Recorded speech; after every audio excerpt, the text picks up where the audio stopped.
It does seem like there is a kind of willingness to change now, though. That's absolutely, it's it is, and it's just having an understanding of it. And I think that's, like I said, people think that they're being sustainable, or people sort of say they're an ethical brand and all the rest, but to a certain extent you are. But there is such a sort of route that you can take, and that's obviously what's. You've got to get it right, and it's. I think just sort of making the efforts, I think, to begin with, and then, as we've said, as things start to become a lot more easier for people, and things are more readily available, and the technology develops more, then obviously we can all make a better effort. Okay, right, he's rolling. So, Zoe, what inspired you to start using sustainable fabrics in the first place? So I think it was really just questioning why some garments are so cheap in comparison to others. So, and the more you look into it, the more sort of where your garments are made, where the fabrics have come from, the quality of the fabric, all the rest. And it's just really interesting, and I think it's just something we all have to be aware of. And so for me as a designer, it means that I've got a bit more control there, and I can actually say, right, you know what, no, this collection is priced at this, it's made here, it's the fabrics have come from here, I know everything about this collection, so I can be a bit more sort of, it's just my way of sort of being able to still create lovely things for people, but knowing that you don't have to have a guilty conscience when you're wearing it. So your consumers can honestly say, I know exactly who made my clothes. Yeah, exactly, yeah, which I think a lot of consumers now are, they want to do, hopefully anyway, that's the aim. So, how do you keep the carbon footprint of all of your garments really low? So it's the fabrics that are the collections made in London. So which there's two reasons there. One, obviously because of the carbon footprint, but also I get to sort of see exactly who's making it, check everything, make sure there's good quality control going on there as well, which obviously is just important. Some of the fabrics have been sourced in the UK, some of them have been sourced in Germany, but that is because there's a real sort of concentrated area at the moment in Germany of where the technology is just better, basically. They're able to produce those fabrics. So hopefully that will sort of transfer into the UK soon enough, and then we can start to sort of get these fabrics here as well. And who's wearing your clothes? Well, we're a brand new collection, so hopefully everybody soon. But at the moment, a woman that really cares about what she looks like, for one thing. So she wants to stand out in the crowd and feel fabulous, but definitely when somebody asks her where her clothes are from, and so, oh, I love your dress, that's really nice. But she can actually also say, actually it was made from pea silk, or it was made from, this is a jersey that was made from wood pulp. She can honestly sort of talk about the garment as well as feeling fabulous wearing it. So, and as all your collections from now on are going to be using recycled fabrics. As much as I can, yeah. As I say, it's for a startup label or a new designer. It's the technology is still being advanced. Really, it's not there to be able to sort of get small runs of fabrics. So I will use as much as I possibly can. But it's still a very ethical brand in terms of I know where the collection's been made, and I'm not using. I just have an understanding of where to get these fabrics from now, and how this can, moving forward, I can continue to use it basically. So yes. It's very of the moment, isn't it? It seems like eco-friendly and ethical and sustainable fashion is all very much on the industry's agenda. Absolutely. And you see a willingness to change among other companies that you've dealt with? Are people willing to change? Do Yeah. I see it? Yeah, absolutely. I think it amazes me that you do still see adverts and for clothes that are so cheap. You sort of think, gosh, you're advertising this now, and it's upsetting that people are sort of thinking, oh great, I can just get that £75, but it's like, really, you've got to sort of ask yourself where that's coming from. So, and I do really feel now people are definitely asking the question, and they definitely just care more. It's so it's so out there now. Like where is what's happening with sea waste? You know, plastic bottles.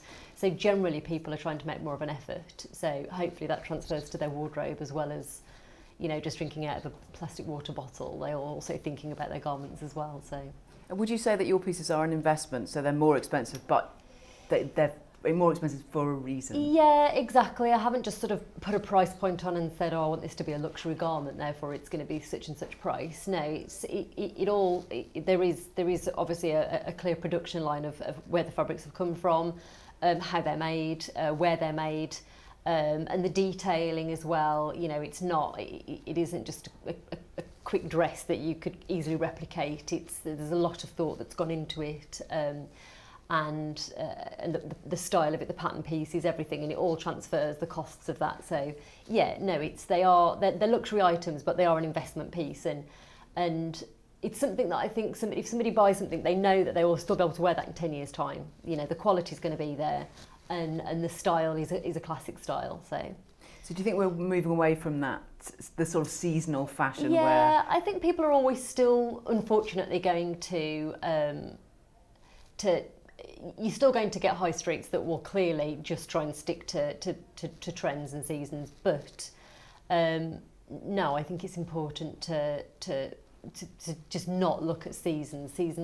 It's pointless. You know, if you are spending a lot of money on something, I want to know that I can wear it again in 5 years' time, and no one's going to go, oh, that's a bit 2008 or whatever. You know, it's important, I think, to not just stick to seasons. It does seem quite ridiculous that someone like Meghan Markle gets loads of praise for wearing something twice. Exactly, it's ridiculous. Yeah, hopefully it'll be more than that. Yeah. Yeah. Lovely. Okay, should we have a wander about? Yes. Yep. So am I in the right place? Do we go on that side? You're fine, as long as you're out of the way, yeah. Right, so tell us about this dress. What's it made of? This is made from a piece silk dress, so piece silk fabric, sorry. So it's I don't know if people know the process of how silk is made, but it involves using a silkworm. So rather than normally what they would do is the silkworm unfortunately is killed during the process of a normal silk, whereas with the piece silk they allow the silkworm to live its full life, and then eventually the fabric is, well, the fibres and the threads are then taken rather than sort of disturbing the silkworm. So hence why they call it a piece silk. But the problems that you can have, we were actually quite good, but the problems that you can have is that you won't always get a perfect fabric. There can be minor little sort of blips, little snags, whatever, along the way, but it's not always the case. There are other ways to make silk in a more ethical way as well, but it's where they literally sort of replicate. They almost make machinery to replicate what the silkworm does, but that's sort of quite far ahead that's going to be done. But so yeah, so this is the dress itself was sort of designed, taken from the signature style from the main collection that I've done, with this is faux leather. Panel pieces there, so yeah, dress number one. What's that? Can I just get you to move your left hand in, just like she was just pointing, to the dress. You don't have to say anything, just as if you're talking, up around the breast area. Yeah. Thank you, and then like just as if you're talking, showing us the materials. Yep. Thank you, and then the right hand in as well. So I'm quite close to the. Oh right, okay, yeah. That's it. That's better. Thank you.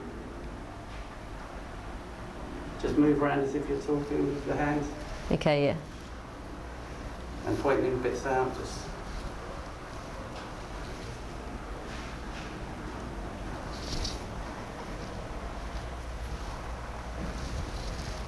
Brilliant, thank you. Okay, off you go.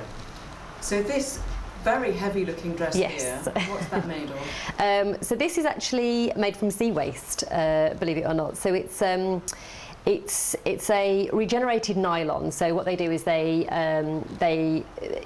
basically get nylon waste that you'd find in the sea, such as fishing nets or industry plastic, And then there's a very clever company that basically can regenerate this into its original purity and make new products from the nylon. And you can actually keep on doing that. So it's an infinite fabric, which is, I mean, it blows my mind really how they can actually still get to that. But so it feels a bit like a wetsuit fabric, which is what it would be used for as well. It's like a very heavy lycra. So it's not the most luxurious of fabrics, but in terms of what it can do and the fact that it is something that we can keep on using, obviously is pretty amazing. So yeah, this even the yellow piping is exactly the same. That's also the same fabric as well. So the regenerated nylon.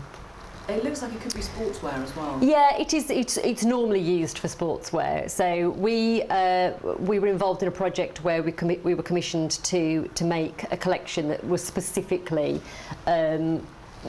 more sort of evening wear dresses, but still trying to use sea waste fabric. So slightly what I wouldn't necessarily have chosen to have done with the fabric, but we think it worked pretty well for this particular dress. So it's got the weight and the heaviness makes it quite sort of, it feels quite luxury when you're wearing it, even though it's essentially lycra. So, what about this one? So this one feels gorgeous. It's a really soft, almost feels like cashmere, but it's a jersey made from tencel. So tencel is, again, it's made from a regenerated wood pulp, this one.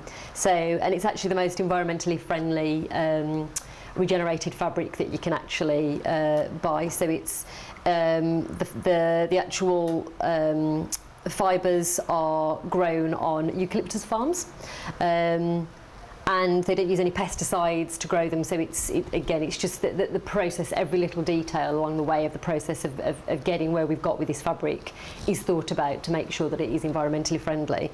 But as I say, in the same way with the sea waste fabric, it's still, even though this one feels really nice, it's still, you wouldn't necessarily choose it as a really luxury fabric. It's just how you actually work with it, but it feels amazing. So for like a lovely day wear top or something, it could feel very, very nice. So yeah. How much would something like that cost? In terms of the fabric or the dress itself? Well, the fabric actually, the jerseys, they're not a silly money at all. It's actually, to make a dress like this, you're probably talking maybe about £150–200. It could be, if you're making lots of them, obviously that price could be, like with anything, you know, the more fabric that you're buying, the more the cost comes down. But for a one-off dress for this particular collection, it wasn't particularly. It wasn't particularly silly money, so which was quite good. We are obviously hoping as designers that you can start to get these fabrics more easily, so that you can actually then start producing these collections and not have to pay a fortune for them. So yeah, and then with this one, this is actually a recycled.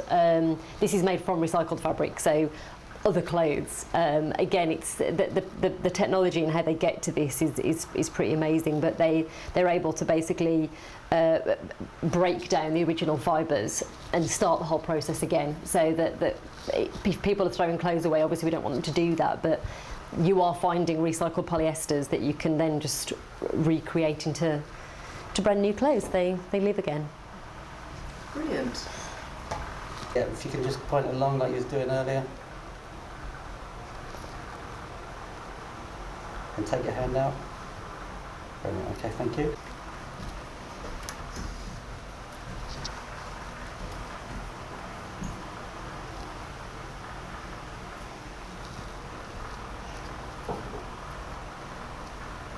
Brilliant, thank you. We just do this one as well. Off you go.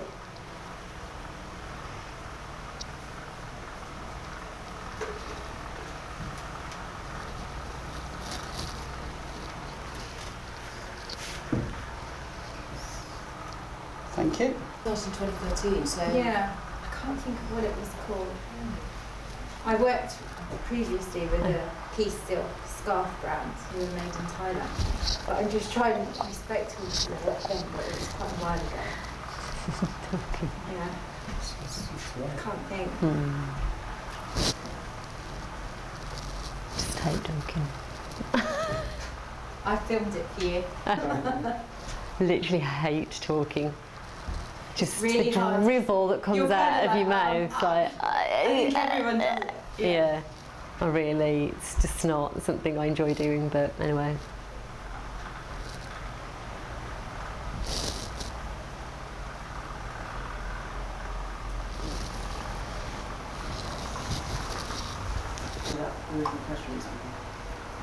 No, they might be embedded in it.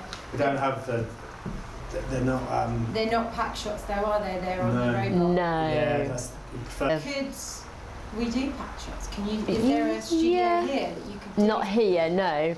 I mean, I do have to get that other jacket done. We could get those. We could get.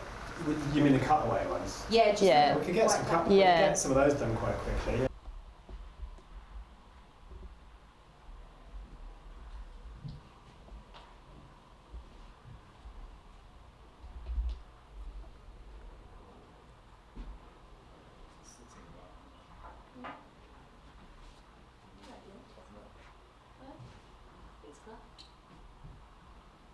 It's right.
Just finished making this dress in my heels. Exhausted.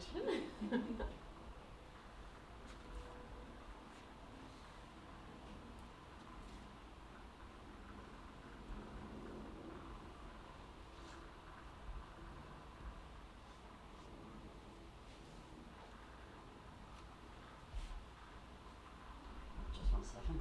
Launched their new eco part on the site, haven't they? I've been to it the last couple of weeks.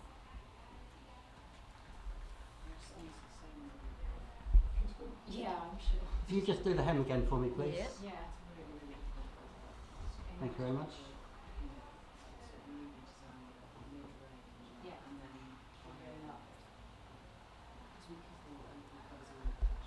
And I think that's nice. Yeah.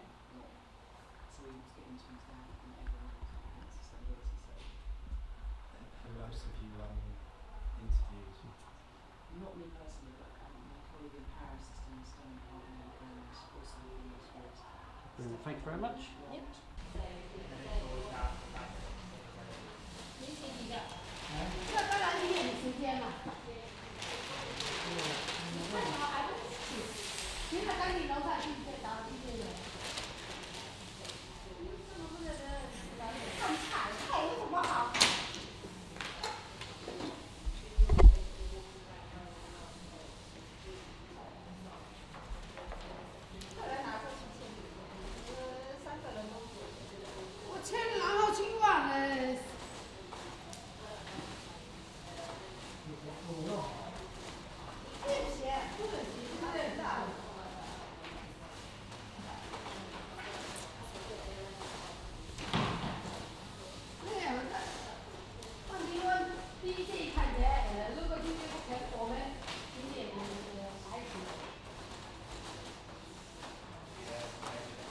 got this.